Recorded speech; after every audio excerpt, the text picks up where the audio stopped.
Hi, welcome to today's pep talk, failure or wisdom. I recognize when you walk away from this pep talk, you may be thinking to yourself, Jackie, seriously, you're attempting to distract me with rainbows and butterflies. This is not really how the world works. I can assure you that is not my intent. I truly have a message here that I believe is going to help you, and I really do believe it's going to make a difference in making your life healthier. I have many of my clients who express believing that they have failed at something. And even though I am a huge believer in the need for us to take ownership of choices that we've made, I also believe we get really hung up on that word. And we start talking about that we've failed at everything and anything.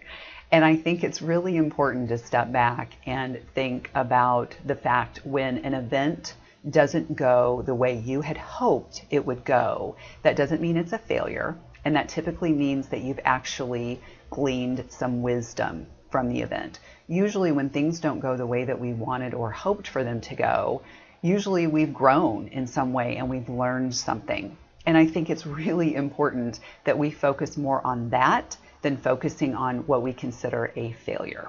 Again, I believe it's very important that we take ownership of our choices. I also think that it's important that we don't start blaming ourselves and getting stuck in this negative belief that we've done something wrong.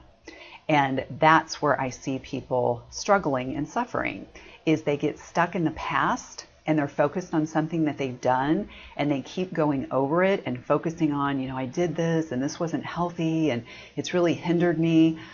I don't agree with that. I believe that everything happens for a reason, and I believe that there is the potential that we can grow from every situation, even when it's something that we don't necessarily like.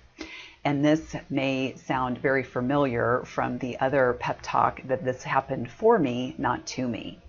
It's the same kind of concept. And I just want to challenge you that when you're getting stuck in believing that you failed at something, I want you to take a step back and say, did I learn something from it? And then I encourage you to focus on what you learned and not focusing on the fact it didn't go as you had planned. I hope this pep talk was helpful, and I hope that you can work on reframing failures with wisdom. And I encourage you to do one thing today purposefully to attain true pep for life.